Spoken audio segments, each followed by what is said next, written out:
What's up, everybody? Welcome to IGN Game Scoop. I'm your host, Damon Hadfield. Joining me this week is Justin Davis, Scoop. Sam Claiborne, Hey, everybody. and making his first Game Scoop appearance, Tom Marks. They can't be his first. Scoop? And he is our PC editor, and his favorite game of all time is... Oh God, Skies of Arcadia is usually Skies of my Arcadia, wow. Legends is usually my go-to answer there. Interesting. Yeah. Is that on GameCube? Yeah, that one? GameCube. Okay, interesting. Originally for Dreamcast, Legends Yeah. was for GameCube. But is that you say that's your go-to answer? Yeah, it's my go-to. Is that what's in your heart? It's that complex question of like that is definitely my answer in terms of like at the time I played them, effect they had on me, long term, all that stuff. Yeah. Probably I've played better games than that since then. Well, but that's not how favorites work. Right.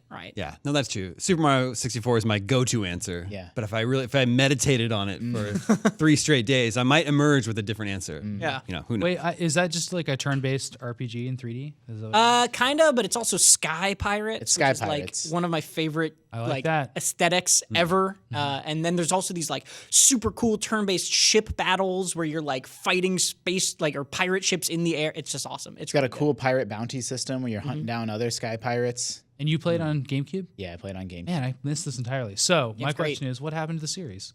It went away. Yeah, Is it it wasn't really a is that series. I don't think. Sega? Is that a Sega Yeah, game? because it was a Dreamcast game that just got like one of the games that like caught the lifeboat off of the Dreamcast and made it. Did it have II in it? It did not. It's also another game that is, I talk about this a lot on Scoop, that's sort of trapped on an old platform. Like you can't get it on Steam or anything like that. Like, yeah, I gotta have a GameCube or your Dreamcast. I don't think it ever got remastered or ported. 3 of the characters are in Eventually. Valkyria Chronicles, but besides that, nothing. I bet they'll remaster it or something one of these days. Now that they've heard this episode. I know. Yeah. You're welcome. Sega's usually a big fan of what we have to say about their games on this show. We've We've got a great show for you this week. We're going to talk about Hawaii.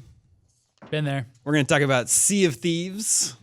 But first, Ubisoft, ubiquitous software. This week they detailed just how much more money they make on their games as a service as compared to their one and done traditional games. Yeah.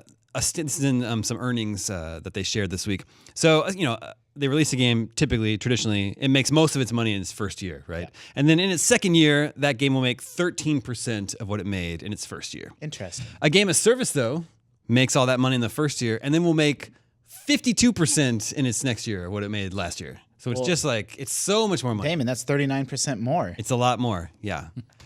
So when people wonder, why is everything a gosh darn game of service these days? That's why. They just make tons more money. Okay. That's solved. So we got that. That issue's laid to rest. It's just like the school board meeting, right? I don't want to get into that on GameScoop. It's funny that it's a monkey's paw situation where gamers for years have wanted more. Like my favorite game of all time is Super Metroid. And it's like, what if they added new planets and new weapons and new areas for you to explore? And that's what gamers always claim they wanted. They just want to keep playing their favorite games forever and have those games be supported forever. But then the way that we finally get that wish is it's like twisted around in a way that like, it's all packed with microtransactions or, all kinds of catches and side effects. Yeah. Tom, do you have a feeling, any sort of opinion on games as a service? Like it, don't like it? I generally like it, but as with all things, I like it if it's being done responsibly, right? Like, Sure. I mean, like, if we're going off of Ubisoft, like Rainbow Six Siege is one of my favorite games right now. It's the FPS I play the most of right now, and like that game would not exist if it had just stopped in the first year. Like the amount of content it's gotten, the amount of updates and fixes and all this stuff that it's gotten since launches made it become one of my favorite games. But then at the same time, I look at a game like The Division and I'm just like, I'm way less interested in a game like that as a service. And like, I would much rather The Division had been more of like a linear story thing that I just play once and stop and like not had to deal with all the online stuff and the Dark Zone. I wish the Dark Zone had been more of like a dedicated PvP thing than like this area within the open world, right? Like, so I'm not opposed to games as a service, but it does make me worried about if this is just what games are now, like what is that going to do? Yeah. Well, in addition to sharing how much more money they make on games as service, they also share that they make a lot more money off their digital games, perhaps not surprising. Now, 56% of Ubisoft's total revenue comes from digital sales of games and content. More than half. That is more than half. I'm glad we have a mathematician here on the show. So I don't know. It's interesting. So their ideal customer is someone who buys their games digitally and then just plays just those games. Well, Ubisoft in particular is very notable for this, and they're lauded for this by me and others for sticking with Rainbow Six Siege. Launched fine, it was a good game, but not exceptional. But they stuck with it through updates, big and small quality of life improvements, and just sort of chipped away at the parts of the game that maybe were not so excellent. And then lo and behold, a year or two later, they have an excellent game. And although they did have that weird thing with their pricing recently that they got a lot of blowback for, in general, has supported the community in a way that was both beneficial to their business and to the community playing that game. And they're in a similar boat with For Honor. They're For Honor, really still gaining players, isn't it? Like they're like 7.5 million they're people not playing that giving game. up on that game. I think a lot of people have given up on For Honor, and they are not. They're giving it dedicated servers now, and they're really going all in. That's what I mean. Like, kudos to them for doubling and tripling down on a game that they believe in, and instead of looking at the numbers and spreadsheets saying, well, look, this one just didn't work out, and instead they really seem to be willing and able to go that extra mile to ensure that a game they believe in gets its chance. But what I like about Ubisoft, and I think is unique about them, is that here they're demonstrating how much more money they make on their games as a service, but then they're also dedicated to more traditional games like Assassin's Creed Origins and Far Cry 5. Well, I would put Assassin's Creed Origins in that games as a service category. I mean, maybe not to the degree that, For Honor is, but they're having weekly... That game absolutely has live events, things this weekend only, fight this big boss, and events that seem to come and go. And they're opening up new high-level areas months after that game released. Yeah, and I know there is a lot of content that they have planned coming down for Assassin's Creed Origins. That's interesting. I don't really think of it as a game as service. Yeah, like does Zelda count as a game as service? 'Cause I mean, they had the two pretty quick DLC packs, and they're kind of spread out. Yeah. I mean, Assassin's Creed in particular has weekly events, which I don't know, like what the delineation or demarcation. I think there needs to be a community involved, right? Yeah, maybe a high score event, something like that. Yeah. But it's interesting that I was talking to Sam about this earlier this week. The games as service model kind of flies in the face with how gamers traditionally played games. Like when we were growing up, you would play a game, finish it, and move on to the next. Because I love video games and I want to play as many as I can. So I kind of liked the whole process of playing through a game, putting it up on the shelf, and then trying out the new game. But now games as a service is like just play this one game, and it's at a time when there are more games available than ever, right? It's interesting. I've always prided myself in like saying like, oh, I'm going to try as many games as possible, know a lot about a lot of games, and like really kind of like experience the library side of video game playing. I really like that. I collect games too, so I actually have a library. But that is, something that developed from when I rented games at the store when I was a kid. And like I'd go there and be new games, I'd be really excited, and like go and like for $2 or something, take a game home for the weekend, and a new one every time until I found one I really liked, and I stuck with it for a while.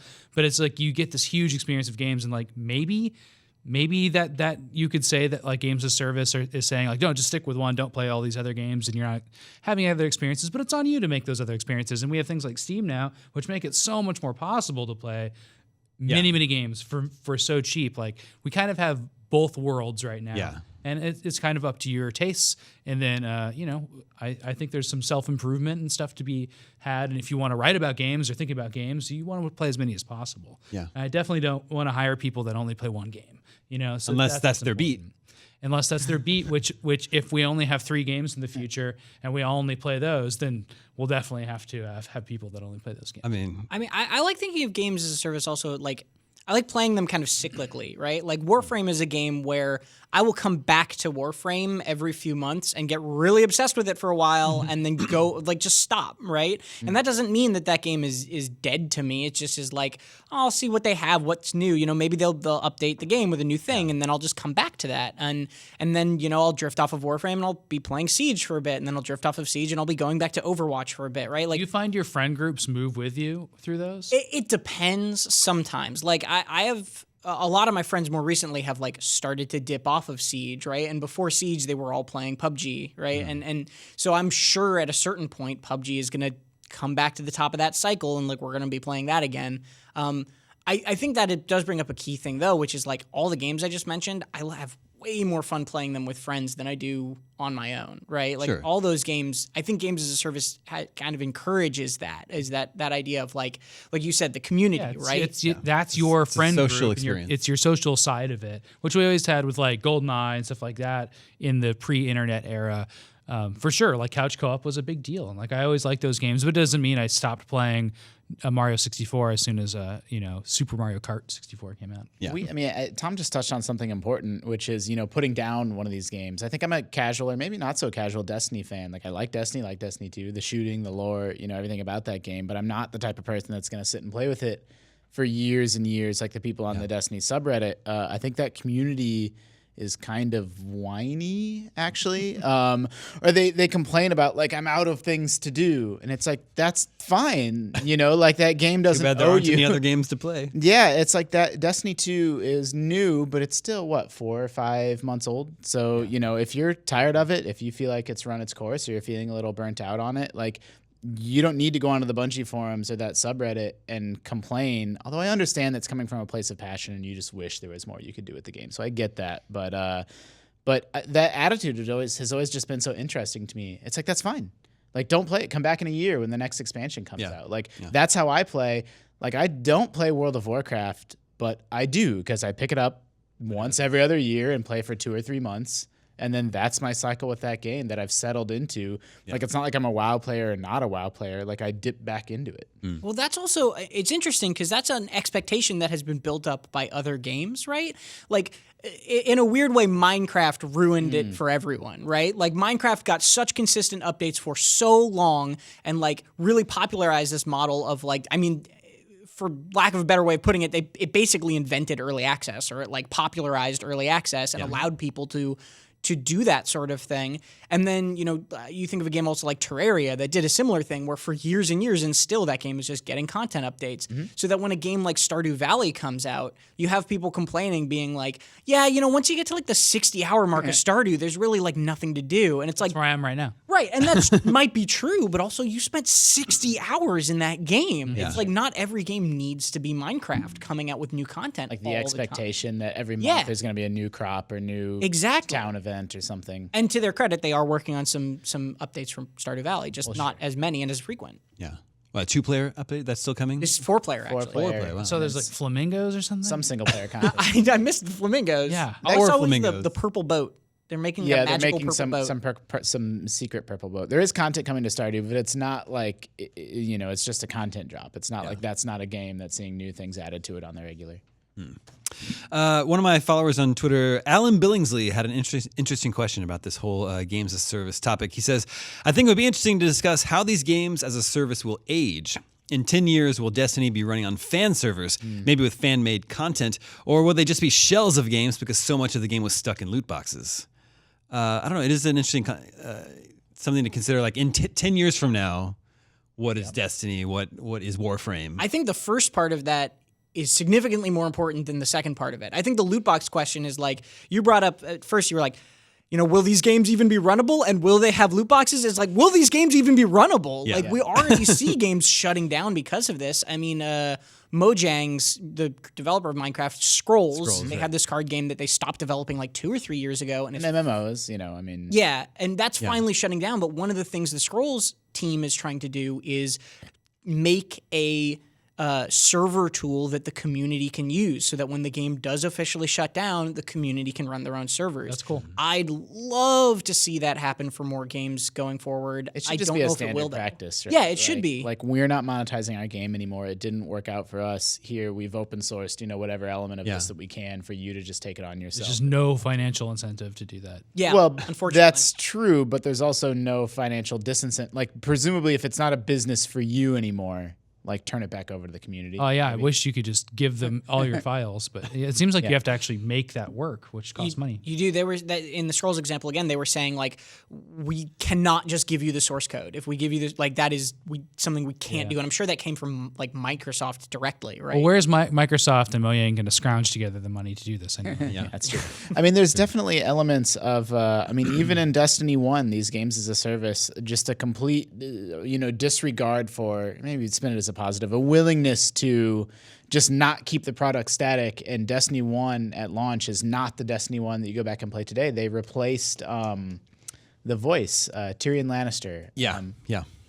And Nolan North does the voice of the Ghost now. And so you just can't find, like, that Destiny 1 that you played for the first year or whatever is gone.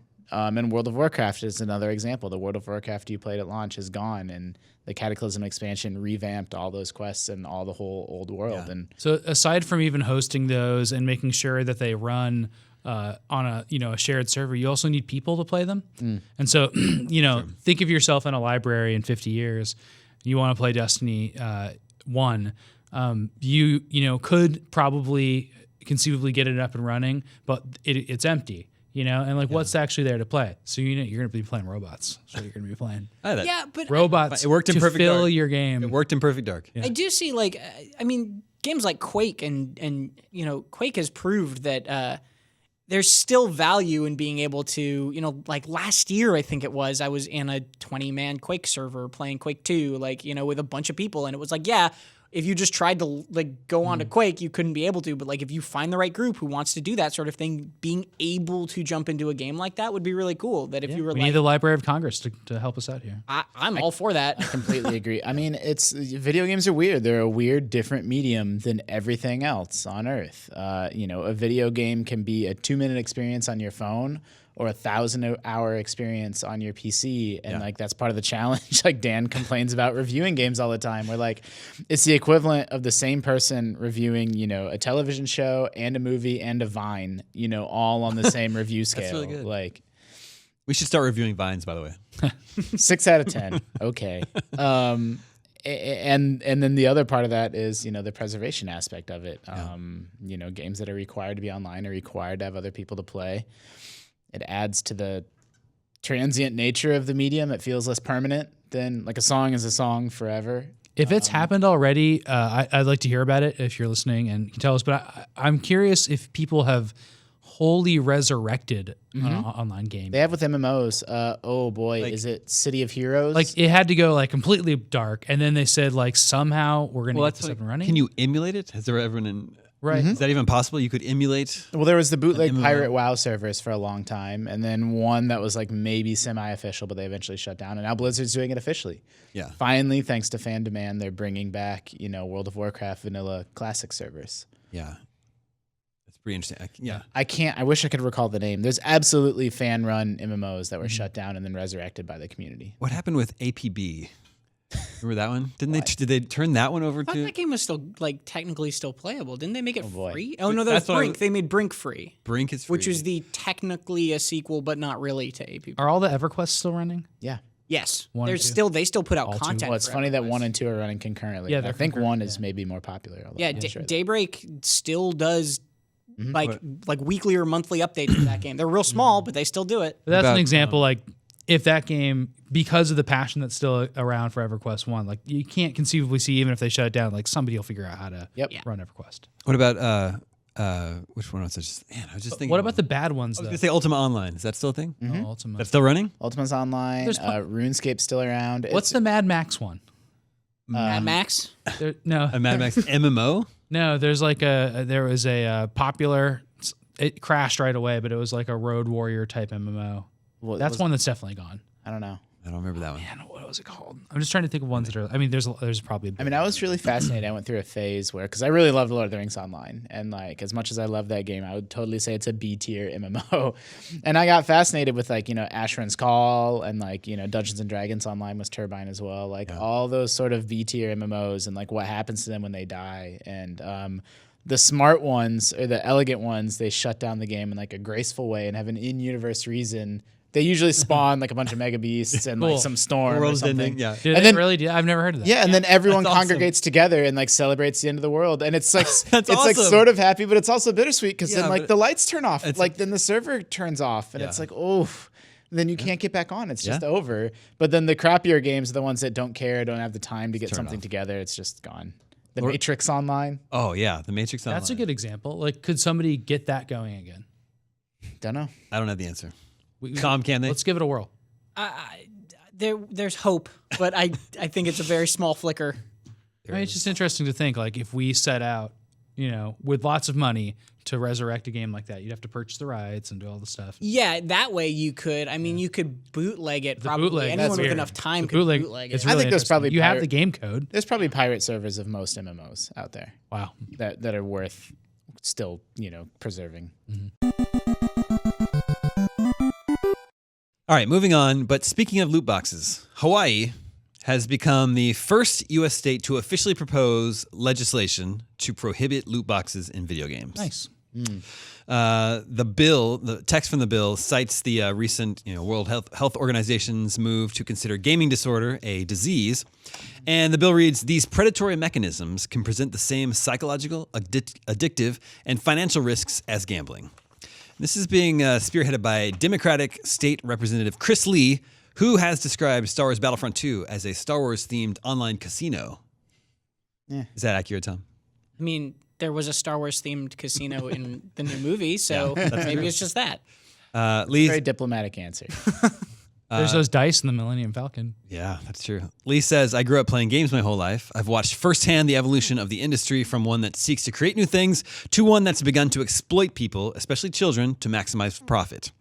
And according to Lee, more than half of U.S. states are currently considering some sort of loot box legislation. So there's 4 bills in total. The first pair aim to prohibit the sale of video games containing randomized rewards to consumers under the age of 21. And then the second set of bills seek to establish disclosure requirements, including probability rates for publishers of games that feature loot box mechanics. So I Which think that the App The Store. first part of that seems like it would cover a lot more games than loot boxes. yeah. That's the problem with legislation like this, right? Well, we don't have the. I mean, Damon's paraphrasing the legislation, but Randomized rewards, you think? Yeah. You think that covers more? Yeah. the Like second. at the end of Super Mario Brothers 3 levels.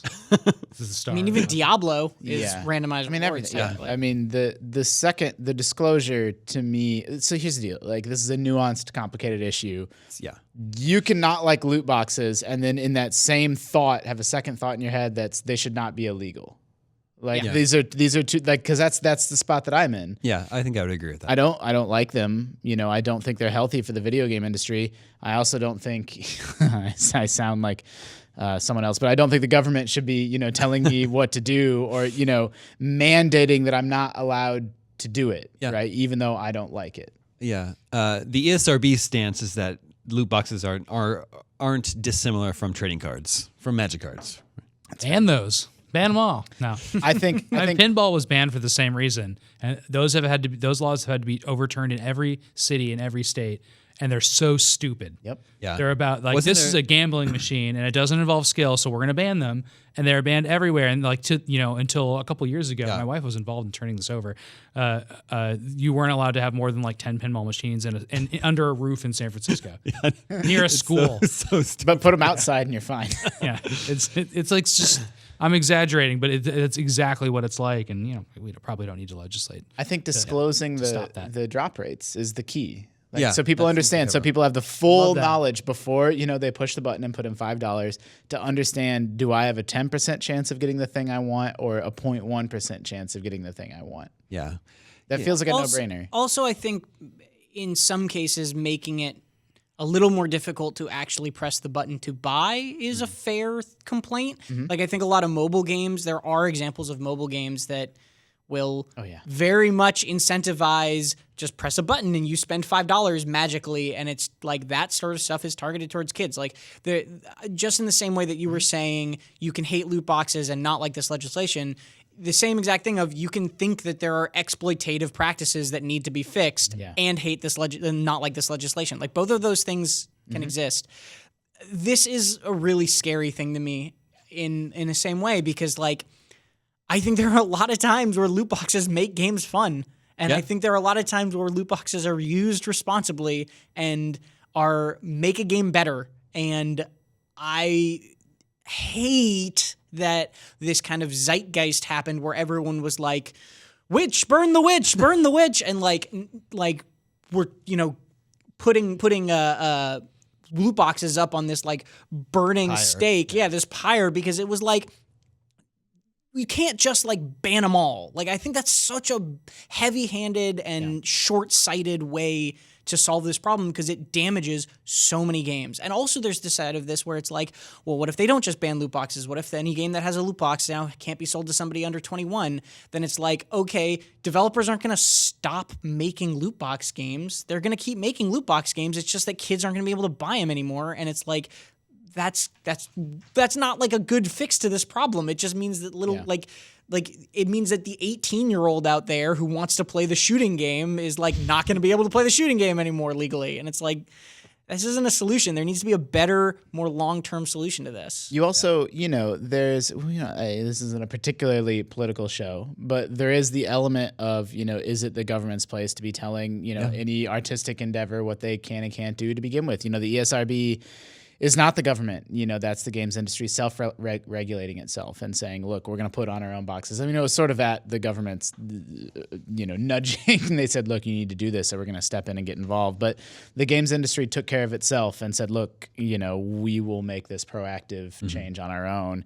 And the consideration of, it looks nice on paper to say, okay, no one under 21 can buy these games. Like, cool. But then that puts the onus on every single, small developer, anyone on earth making a game to know the age of all their customers, which they might not always know. And like, it's complicated. All this stuff is always more complicated than people sort of make it out to be. Yeah.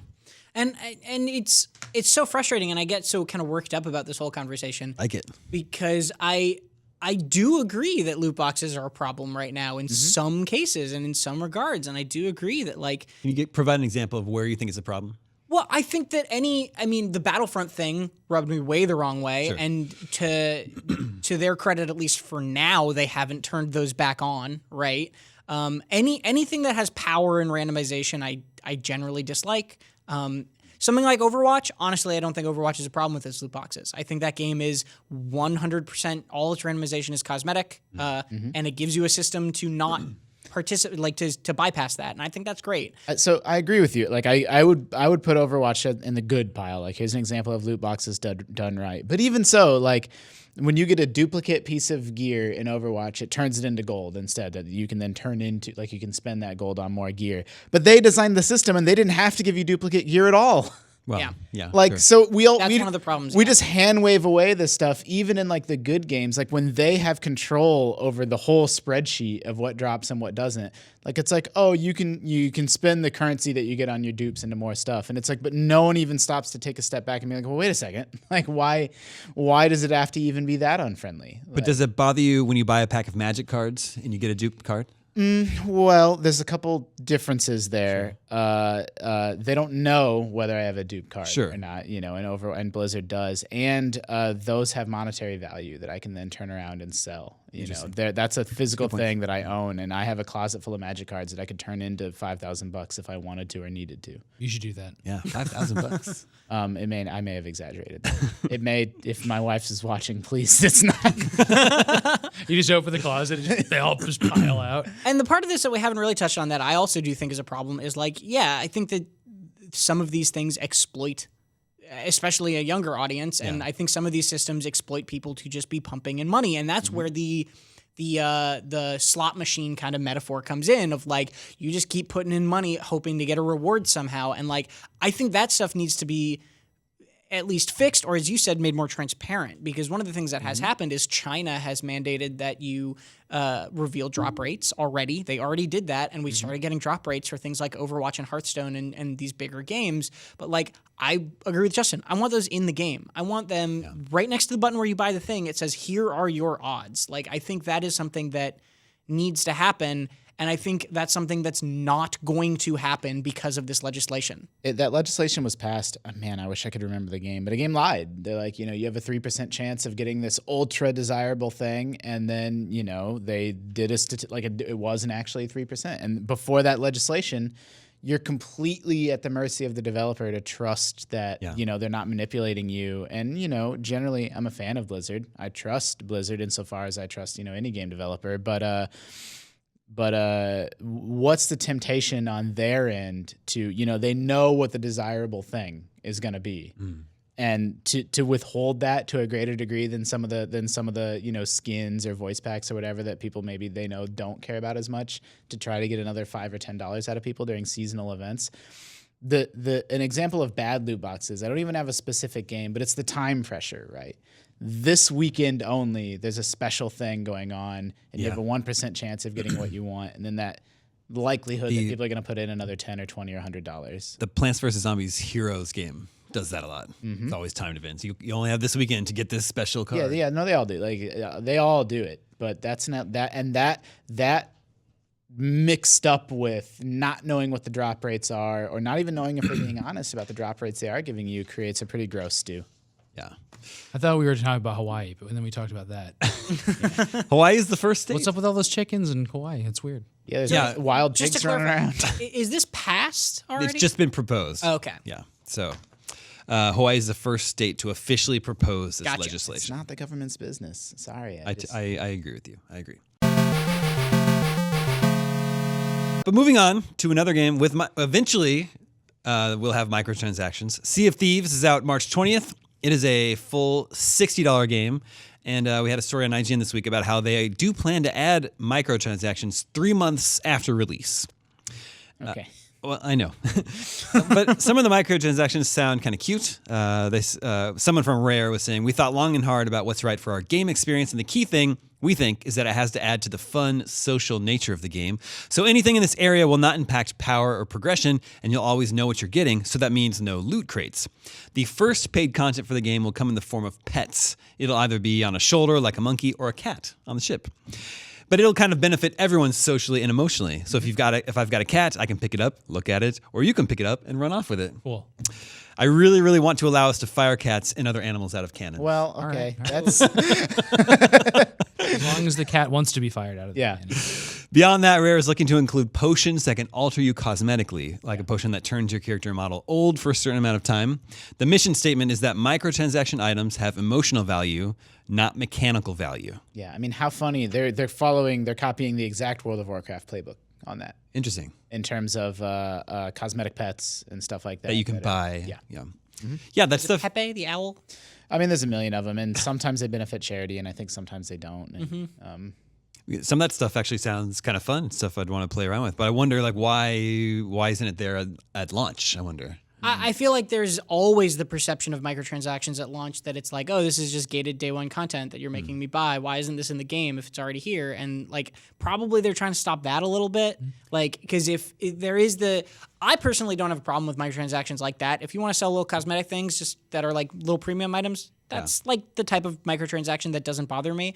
But there are people who I understand the mindset of like, if I buy a $60 game and there's all this content in it at launch when I buy it, why do I have to pay more for some of it? why didn't I get the cat? Exactly. Yeah. Like, and so I understand that mindset too. And I think they're probably just trying to head that off at the pass, right? I think they probably also know, they have some sort of data that tells them the type of person that's willing to spend $5 or $10 on something like that is probably the person that's still going to be around, playing the game. Like I'm going to make up a number, but like, let's say 5 million people play that game at launch and there's 400,000, 500,000 playing it 3 months from now. That's probably the audience that would have bought that stuff anyway. Do you think they'll add a Battletoad? I hope they add a Battletoad. Some of the more cynical IGN readers propose that they're withholding microtransactions for 3 months to avoid the review release period. Well, because there's such a stigma against microtransactions. yeah, Sort of thing. there's been cases of Or just to avoid the negative discussion, not Yeah. the reviews. I mean, like, there can be negative discussion outside of reviews, right? Mm-hmm. Yeah. There's a stigma. I mean, it sounds like everything they're doing it sounds like World of Warcraft, but it also sounds like it's not Battlefront. Yeah, not Star Wars Battlefront. Like, that's what you should do right now. If there's a negative reaction to a game out there that basically, ruined that game's sales.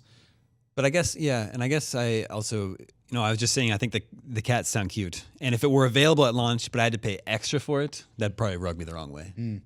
Yeah, I suspect you're right. I bet it has less to do with reviews and more to do with like, well, they also know that they're going to sell most of what they're going to sell in the first 3 months. Yeah. Anyway. Can you give the kitties like little scritches? Do we know yet? Well, Justin Because was that's saying, the sale Why for me. don't you try to right get there. that exclusive for us? Justin was saying he IGN, thinks you can pet the cats. it should be illegal I'd run it. to have dogs in your headline. game if you can't pet the dogs. Yeah, That's a weird situation, right? When you can't pet the dog. it's I really don't want the government involved in my video game industry, but please, so who am I? Who I need to call my senator and Yeah. let them know there's a game out. Diane Feinstein, there's dogs in Zelda, but you can't pet them. Yeah. She's like, who is this? Get out of my office. Stop calling You can this pet number. the cat in Stardew Valley or dog if you choose to have a dog, but you chose don't cat. actually see it. The cat just gives you a little. Oh, Yeah, yeah. hearts. Yeah. Well, you see the cat, you just don't see there's no pet animation. That's borderline. That's like something that would like get taken to court, right? And we'd argue about it. Minimum viable product. Yeah. Minimum viable pet. All right, let's check in with listeners. Hey, Listeners. Remember, you can always reach us at the email address gamescoop@ign.com, just like Archie from Ireland did. cool. He says, been watching the show for years now. I love it. Keep it up. My question to you guys is whether or not it would be harder for someone like myself to break into the games industry compared to you guys. Being only 21, my knowledge of games really starts at the PS2 and Xbox generation. My favorite games include Shadow of the Colossus, Metal Gear Solid 3, Dark Souls, BioShock, and Hotline Miami. However, I've never owned a Nintendo console or really been around to experience the classic games of the Nintendo 64 and PS1 era. Do you think knowledge of these games is necessary to break into the industry? I hear you guys talk about them all the time. Yeah, Well. I know. And yet I've hardly played any of them. Unlike films, old games are very hard to get a hold of. And even if you can, it's usually quite expensive to do so. So I feel like I'm missing out on a vital part of gaming history. Do you think this will affect other people my age from getting a foothold in the gaming or gaming journalism industry? Well, it's a really important distinction whether you're talking about journalism or these are two different- game making. Two very different skill sets required. I mean, we look for hunger in people for knowledge. And I think that's a really important part of covering anything that you're passionate about. And I didn't grow up with arcades, and arcade games are fascinating to me, and I love them. It has nothing to do with what era you're born in. Do your research, figure that stuff out. But also, you having the context of where you grew up and what you played is interesting, no matter what. It doesn't matter what you didn't play. It matters what you have to say about it. Yeah. And so, you're just as hireable as anybody else. Sam, if you were interviewing an applicant for IGN editorial and they were big fans of Shadow of the Colossus, Metal Gear Solid 3, Dark Souls, BioShock, Hotline Miami, but they never played Super Mario Bros. 2, would you be like, you're out? It's obviously totally fine. And we would never ask somebody to, explain their game history. We want to know what your opinion is of games that are out now, because that's what we talk about. Except for on GameScoop during 20 questions. I was going to say, well, There's one exception. Scoop in particular, we skew a little bit older in our interests, right? And our ages, so Yeah, that's just so- the way it works I out. bet I haven't played some of your guys' favorite classic games. Likewise. It's fine. There you go. People have different tastes and experiences. It's Yeah, I mean, it's definitely. I don't ever feel old except when we're doing like top 100 meetings at IGN, and we have a tendency to have a little bit younger staff, and we hire younger, and it's just what our makeup is typically. And when half or more of the staff, isn't familiar with some of the what I would consider some of the all-time greats, and I do start to feel a little old, but. We spend the bulk. Our bread and butter is current games, and so it doesn't. It's fine. I would expect people to be able to contextualize features of games in history. That's important when you're critically evaluating a game. To come out and say, "Oh, this game I like. It's it's doing everything for the first time," and be wrong about that. Obviously, you don't want to be wrong about that. You need to have some kind of understanding of history, but do that research while you're doing the project. You don't need to come to the job with that. Sure. Yeah. And as for the games development side of it, I've never worked in game dev myself, but I talk to a lot of game developers. I know a lot of game developers. I went to school for game design.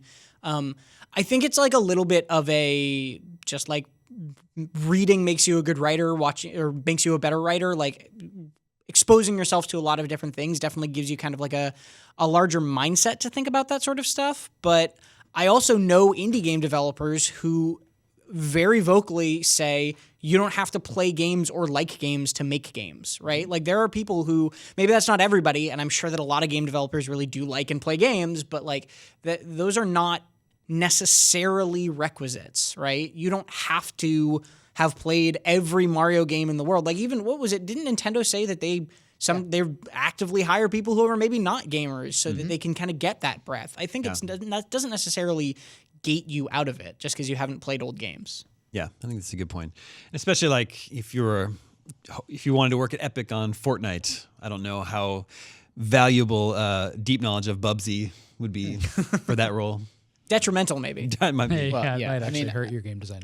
I would say game journalism. It's more important to have. I would say, to have a Just wide. breadth just of like knowledge film about criticism, right? Yeah, Like but game development, you just need to know like it's artistic chops or programming chops or whatever it may be, and I don't think it's as important to be super up to speed on dozens and dozens of 80s and 90s games. Yeah, I think that's true. All right, this is Corey from Georgia. First time, long time, all that jazz. I work in a similar field and have a question to see if we share a similar problem. He doesn't tell us. I wonder what a similar field is to what we do. Maybe it's pizza making. He says, do you find it hard to live in the now when it comes to video games? For example, you talk about a game so much leading up to its release, and even if it's great, there's always that next game that you have to talk about. I personally have found it difficult to enjoy new releases as my vision is always moving forward to the next release. Definitely pizza. Yeah. Well, Pizza industry. Sam, you in particular, I'm always trying to eat the next pizza. you've been on a crusade over the last 12 months or so to sort of adjust how we think about this at IGN and remind people, especially if like a review embargo is early.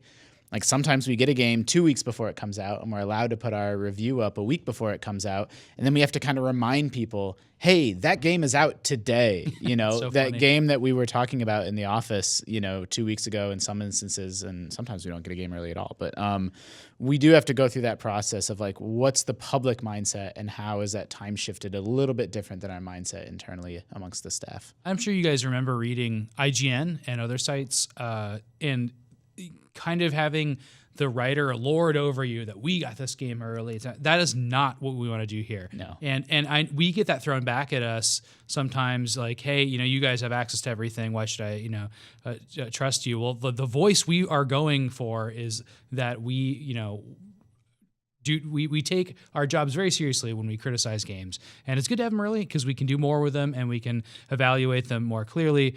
But yeah, we definitely don't want to have the voice of like lording it over people. Yeah. I mean, we all are lucky enough. I guess I can't speak for you three. I'm a video game fan, personally. I don't care for it myself. I'm just an enthusiast, so it's exciting and fun, and that feeling of like having something like before some other people. Like that's definitely a perk of the job. Like I won't deny that, but that's not really what it's about. It really is about like we need it. Like we need that access to prep the guide content and make sure that the review is ready to go, and all the other stuff that we want to deliver to the audience. It's necessary to try and prep as much of that as we can. And if you go to IGN.com, you're going to have what you need on that game when you bring that game home from your house. I feel like I play as many games after they come out as I do before they come out, though. Yeah, I mean, if anything, I have the. We don't have access. Like if 10 people in the office are playing a game, the other 200 aren't. Yeah. So. I feel a little guilty. I have the opposite problem of like I've been playing Dwarf Fortress a ton lately, and I'm like that's not relevant to anything at all that's happening in this office. Dwarf Fortress is always relevant. Well, Dwarf Fortress will be relevant till the earth burns up. Yeah, man. that's a really You probably stay a little bit ahead of everybody, right? You have the Steam access. Yeah, I try to play. I mean, I try to play a lot of stuff. Like I had a resolution earlier at the beginning of this year. My resolution for 2018 was to play a game I've never played every day. Every day? No, you can every do day. it. There were 7,500 games from Steam last year. I could pull out the dock. I think I'm at least up to 30 or 40 games this year. I'm not doing every day anymore because in a weird way, it was affecting the way I was playing games, where I was like, oh, I can't play this game I already liked because I need to play a new one. So I stopped doing that. But like, yeah, to his point, I try to live in the now more than I do live in like the past or the future. Like I love playing whatever's come out this week. I'll just try to like dig into as much as I can, and then like the next week comes and it's hard, right? Like it's hard to go back for stuff sometimes, and that makes me sad when there are so many good games coming out. Like there's a game that I started playing for the first time last night called Crossing Souls, and I'm playing this game and I'm like, this game might be great, and I know I'm never gonna finish it. What was that whaling card game? Nantucket. Nantucket's a cool game. I have not gone back and played that though yet. So many rhymes. It's on my backlog. All right, one more email this week. This is from Rachel in Trinidad and Tobago. Cool. I don't know how she can be in two places, but she says, recently there's been a lot of talk online about games pushing back the release dates to avoid that window in October when Red Dead Redemption 2 is slated to come out. It seems the wisest thing to do. Remember in 2015, Rise of the Tomb Raider was obliterated from the cultural conversation by Fallout 4. It seems if you want your game to survive, you got to make way for juggernauts or you'll get steamrolled. So I've been thinking about competing media. Take, for instance, the new Jumanji movie. It's been an unprecedented success, making over $880 million at the box office so far. Many didn't think it would stand a chance considering there was a Star Wars movie out at the same time, but it held its own. I know movies and video games are two different industries, but seeing two blockbusters compete and do extremely well is interesting. It makes me wonder if there's a space in the gaming industry for something like that to happen. So my question, do you think there's any AAA video game that can be released around or on the same day with a Rockstar game and hold their own? Yeah, Call of Duty. Well, but I was gonna say probably something that occupies a difference, like a Nintendo, like a Mario, something counter programming. It's the classic example, right? Like something that's gonna occupy really different space in the gamers' minds and a different portion of, as Rachel said, the cultural conversation. Interestingly, we haven't gotten a date for Kingdom Hearts yet this year. I think if Kingdom Hearts wanted to release near Red Dead, it probably would still be talked about. Yeah. Probably a good example of counter programming. They're more similar games than maybe like a Nintendo game, but also it's like a different audience, different kind of vibe to it, different pace to it. I think. Yeah, totally. There was I thought Rachel was going to go a different direction with that conversation. Where these big entertainment releases across different mediums need to worry about each other more often now? We had that apocalyptic day last fall where it was Mario and Assassin's Creed and big Punisher, Stranger Things. It was Stranger Things. Excuse me, and then maybe a movie too. And it's like for a site like IGN that covers everything, like that's a problem. But if you're someone making a movie or a game, I don't know. I'd be curious to find out how much they worry about. Activision's not just competing with EA. It's like any time you're spending time with something else, that's time you're not spending with, Rainbow Six Siege, for example. So is that a consideration of theirs? Like, is Netflix a threat to game makers? Yeah, I think for sure, right? Just like... I just don't know how much they consider stuff like that. Yeah. And I think Netflix is so opaque about their scheduling. I think it must be. Just like Twitch, I think, is a threat to traditional cable broadcasters, right? I don't know if you saw the news today, but like Twitch is getting higher concurrence now than like MSNBC. Networks. Yeah. And or is it a threat to certainly the makers of single player games? But it'll just sit and watch them be played instead. I think your Kingdom Hearts can go up against Kingdom Red Hearts, Dead, and it should be fine. Yeah. Maybe Overwatch 2. Well, we still don't know when Kingdom Hearts is coming out, right? We don't even know 2018. if it's coming out this year. If Bobby Kotick or one of those guys, if you're listening, let me know. Big fan. I'd be curious to find out how much you pay attention to Hollywood and television when you're thinking about when to release your games. Is Bobby Kotick still the head of Activision? No one knows.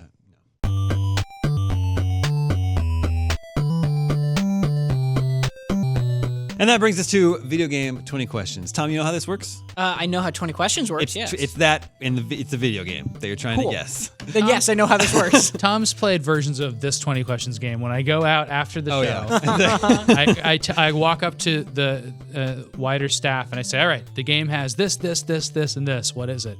And then people argue about it. It's really fun. Yeah. So that's the internal that's like follow-up to 20 questions that we That's do. part of the metagame. Yeah. Is it bigger than a bread box doesn't apply to video No. questions? Yeah, It that's could, true. though. This week's suggestion comes from Elijah in Pennsylvania. And he says, since you mentioned AOL email addresses last week, I knew it was the right time to finally send in my 20 questions game suggestion. Let the questioning begin. But Damon, if someone wants to send in a 20 question suggestion, They would send them to the email address gamescoop@ign.com. it's my favorite. So if he has show. an AOL address, that means you probably played games longer ago than you'd expect. It means you're an old. One of the old. Okay. Does your character wear a hat? No. Whoa, you're very sure. Yep. All right. Can't get a hat on this character. No. Did this game there's so many good suggested questions Yeah, recently. I Now know. I can't remember. They always fly immediately out of my head the moment we get in. No, there are some really good ones. One of them was cart or CD. Yeah, was this released on cartridge? No. All right. Well. Are you ready to guess? How elaborate can I get? It just has to be a yes or no answer, right? Yeah. Okay. I hope Tom really just gums up the works. Well, okay, so since you said the AOL thing, But it's not a cartridge. right? We were mostly joking about the AOL thing. I guess, but I was thinking maybe what if it's not a console game? Console generations confused me. I don't know the difference. Yeah. I don't. But I think that's I a don't good know suggestion. numbers. I just need to research, Andres. Thank you for that. Okay, well, I would you? This is going to be a weird question that you might not know the answer to. Here we go. Would you, I'm trying to ask if it's an old classic All right, my PC turn. game. No. Wait. Like, so with the AOL question, this is like, would you play this game with like dial-up modem? Right? Like, is it like a classic era PC game like that? Hold on. You need to simplify your question. How about, is it a PC game? Is it bigger than a bread box? You want to ask if Yeah. it's a PC? Is it a PC game? No. Okay. All right. So I'm going to assume that it's a CD-based game. Okay. Based off of It's not on a cart, but it could be digital only. I've decided I don't like the carts. Digital only our floppy disk, Yeah. phonograph record. Because now, There were a okay, few. whatever. Okay, was this game released after January 1st, 2010? Yes. Wow, that's okay. Not on cartridge. No, Not Switch. but it could still be digital only. It's not Switch or 3DS. Could be iPhone. Could be Angry Birds. Could be. It's probably Angry Birds. What about the hats? I don't think any of those birds wear hats. One of them explodes. Was this on consoles? Yes. Angry Birds was also on consoles. I want to point out. Nailed it. The strategy of like getting elaborate or not, right? Like how much do you hone in? Well, we know it's after 2010, so you're welcome to ask what question you want. I'd like to zero in on console. Yeah, well, I was gonna ask, like, is it a Nintendo game? What do you mean by Nintendo game? What was it a Nintendo exclusive? No. I want to know if it's developed in Japan. I'm gonna waste all your questions. I apologize to But everyone. you want to get to listening. consoles first. Well, I mean, we can do whatever. I don't care. That's the big secret about all of this. You should treat this like marriage, Justin. You just never say, I don't care. Not important to me. Whatever happens, happens. Call the cops. Happy Valentine's Day. Is it a multi-platform game? Yes. Wow, we are not narrowing this down at all. So Damon, tell me, was this game developed in Japan? Yes. Ooh. Multi-platform. Still doesn't help us very much, Tom. Don't get too excited. Well, but that means it's not Angry Birds. That means it's not Angry Birds. It's what, Finnish? So that means not Sony, not Nintendo. Why not Sony? Oh, because It's a third party. Right. It's a multi-platform game. mm-hmm. Well, is there like is combat the primary thing in this game, like fighting? Yes. Okay. That rules out a lot of stuff for me. That's actually a pretty good question. what was the Nintendo one? Did you do published? I just asked if it was a Nintendo exclusive, but now we know it's cross-platform or multi-platform, which I should have not. just asked to begin That's with. not Nintendo exclusive. Okay. All right. So combat is a focus. You don't wear a hat. Multi-platform. After 2000. 2010. Is this on? right? Is this on current? Is this on the Xbox One, PS4 generation of consoles? No. That's 10. Does this have realistic graphics? Yeah. Yes. Red. Tom's making the same face I make whenever Sam. That's like your go-to question. Well, so if he says no, then like it's really nice to have the cell shaded stuff out of the way, and it's always nice to go down that route. I don't know. Fair enough.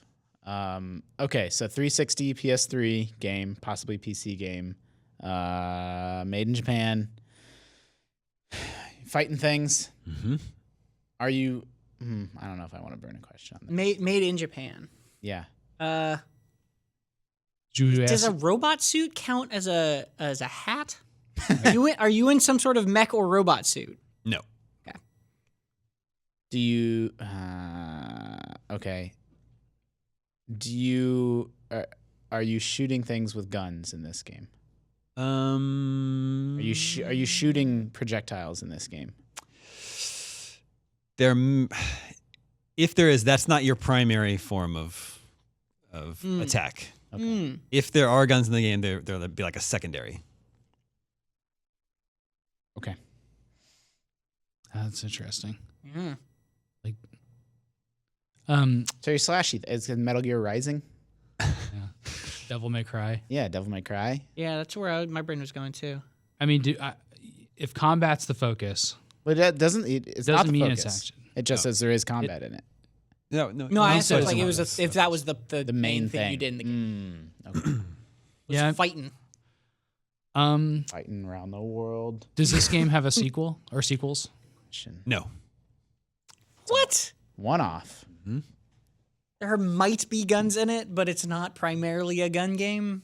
Made in Japan, multi-platform. No hats or robot suits. What was that? It's like Dragon's Dogma. Fighting a lot of things in that. I mean, we can That's a go with new fantasy or sci-fi if you want to do that.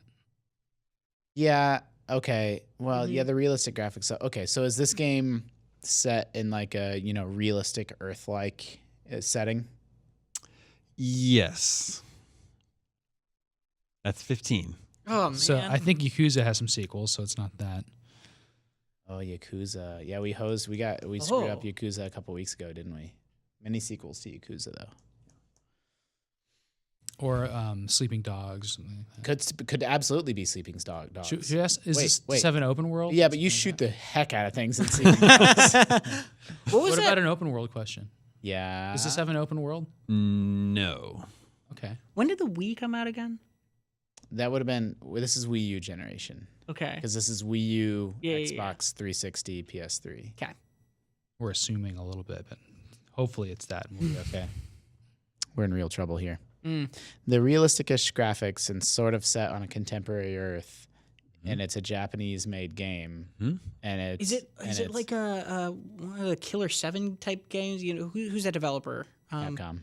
Suda. Is it a Suda game?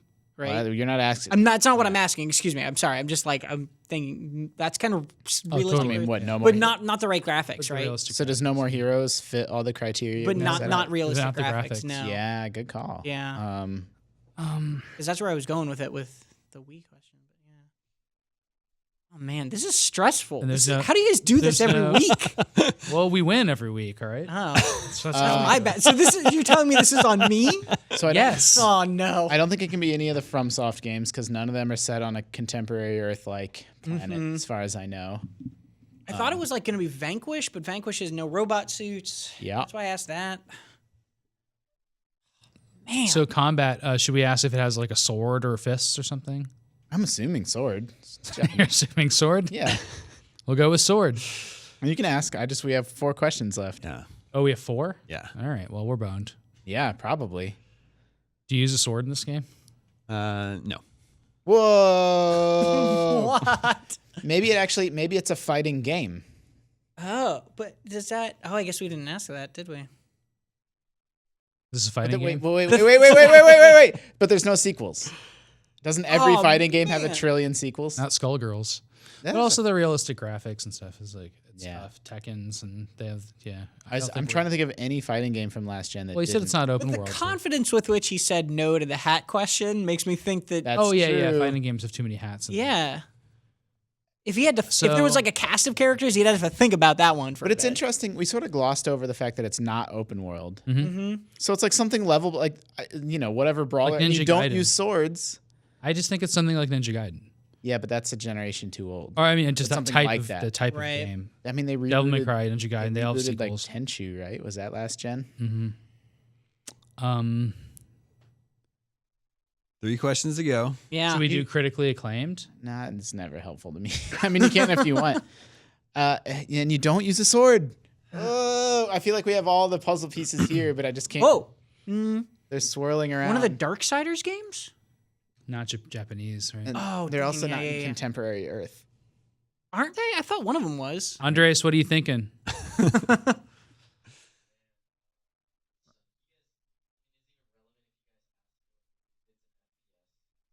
But it There's wouldn't no be because shooting. it's guns as a side thing, right? If there are guns, A it's first-person puncher.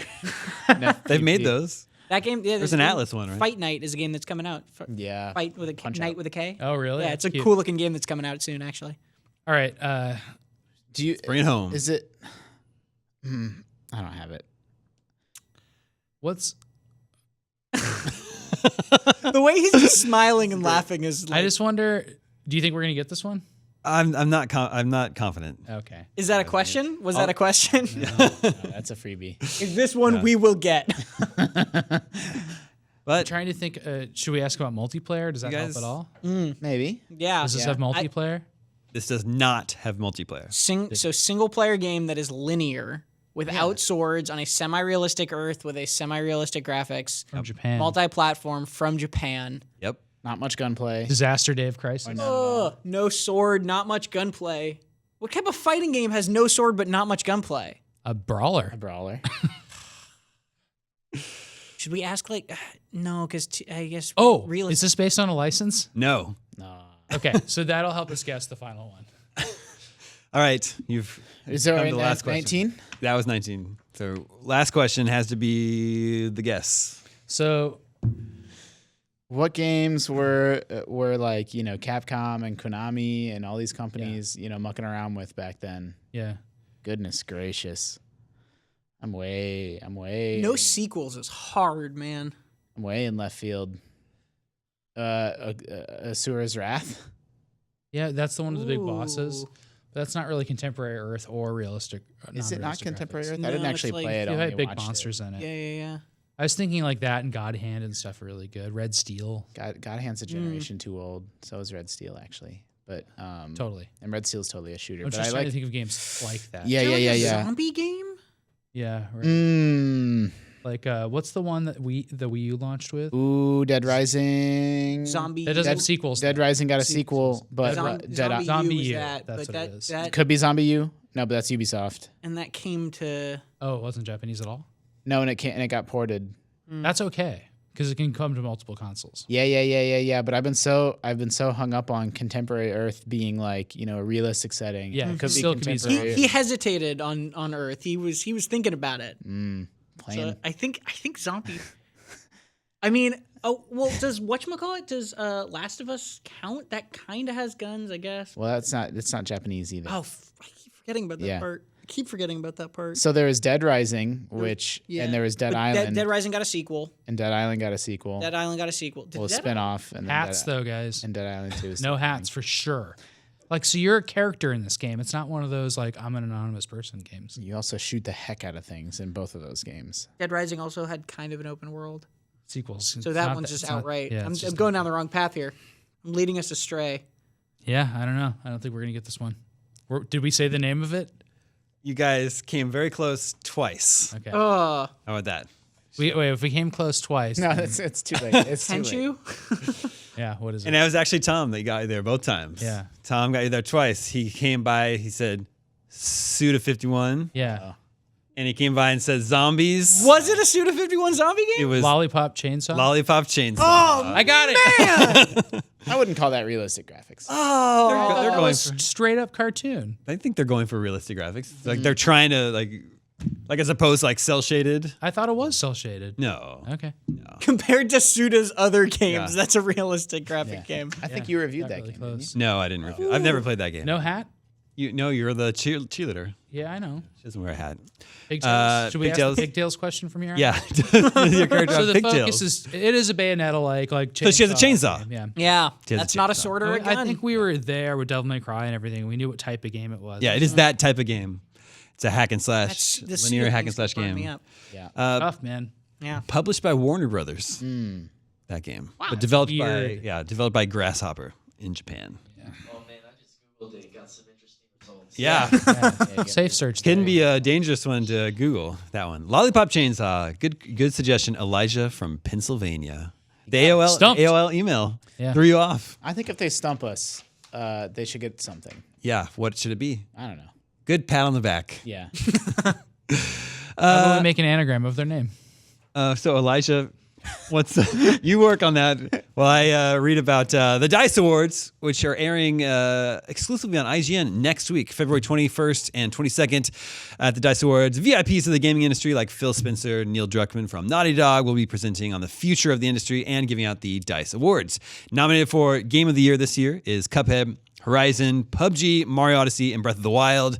And the IGN is the place where you can stream all the talks and the awards. The 2-day stream kicks off on February 1st, starting at 10 a.m. Pacific right here at IGN. And then the 2018 DICE Awards commence February 22nd at 8 p.m. Pacific. So I have the February anagram. 21st. What did I say? February 1st. February 21st, yes. I have the anagram.